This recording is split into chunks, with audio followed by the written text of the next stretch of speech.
Missed Red Cliff, Part 1. The legendary military formation Baguazhen? Whoa! Hit pause and go watch Part 1 first. But if you're ready for Part 2 of ancient China's wildest war story, plagues are spreading, fog-powered magic, flaming arrows, and trust me, it's about to get explosive.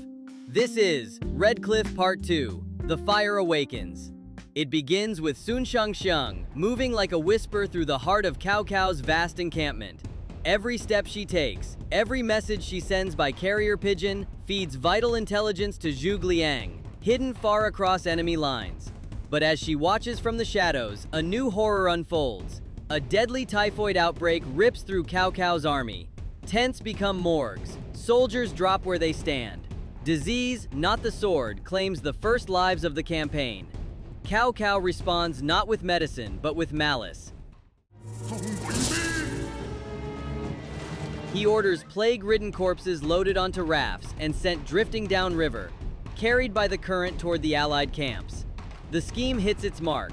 A handful of Allied soldiers unknowingly bring the contagion ashore. Fear spreads faster than fever. Amid the chaos, Liu Bei pulls his troops back, unwilling to risk more lives.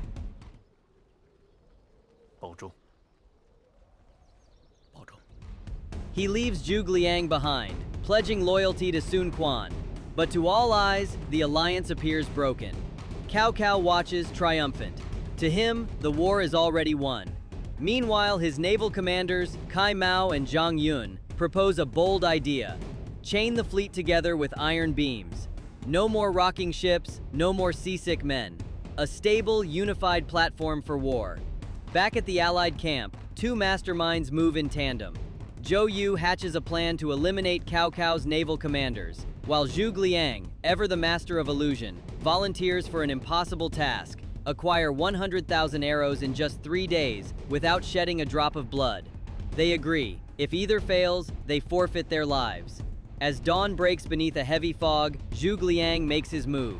He sends out 20 boats, their decks manned not by soldiers, but by straw mannequins.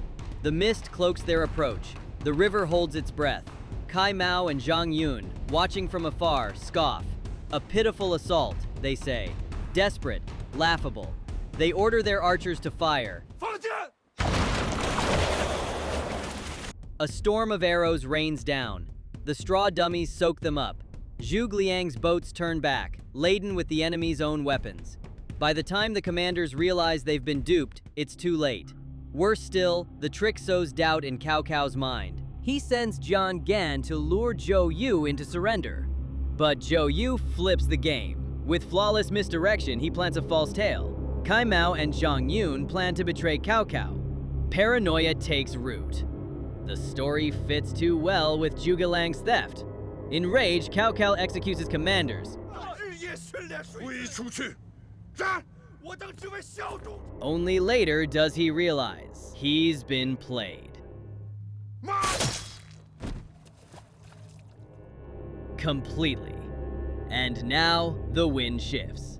Shangxiang returns with her final gift, a detailed map of Cao Cao's naval layout. With it, Zhou Yu and Zhuge Liang craft their final gambit, an attack built on fire. Which will carry flames straight into Cao Cao's chained fleet. As the winter festival begins, the Allied camp shares quiet laughter and glutinous rice balls. A final breath of warmth before the inferno. That night, Cao walks alone into the enemy camp. She confronts Cao Cao not with weapons, but with words. When persuasion fails, she turns to misdirection, stalling as the wind begins to rise. Midnight. The southeast wind begins to howl.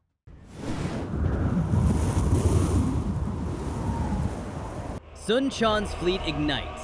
Ships packed with sulfur and fish oil blaze across the river. The iron-bound warships, unable to turn or scatter, are trapped. Flames leap from deck to deck.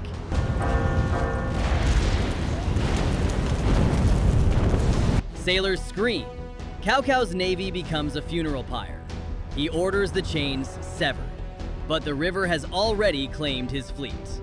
On land, Zhou Yu unveils his own deception. Liu Bei never left.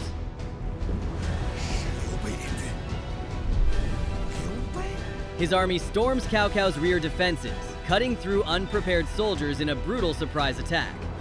By dawn, the navy lies in ruin. The Allied army pushes forward.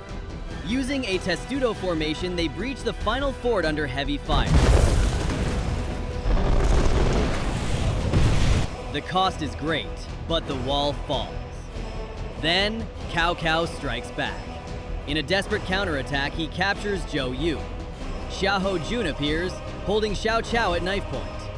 The battlefield freezes. But, from the smoke, a single rider cuts through the chaos. Zhao Yun. He charges. Steel sings. In a heartbeat, both captives are free. The tide turns again. Surrounded and broken, Cao Cao falls to his knees. But there is no vengeance, no final blow. Instead, he is spared and warned. Leave the south. Do not return. 你走吧。你从哪里来，就回到哪里去。 The war is over. Peace, like the southeast wind, finally settles. In the final scene, Zhou Yu and Zhuge Liang stand in silence, gazing at the river that bore so much fire and blood. Zhuge Liang turns, walking away into the morning mist. And that's Red Cliff.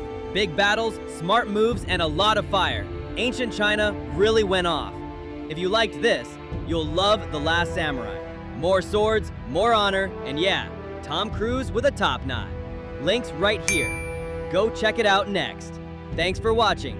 Don't forget to like, comment, and subscribe. See you in the next one.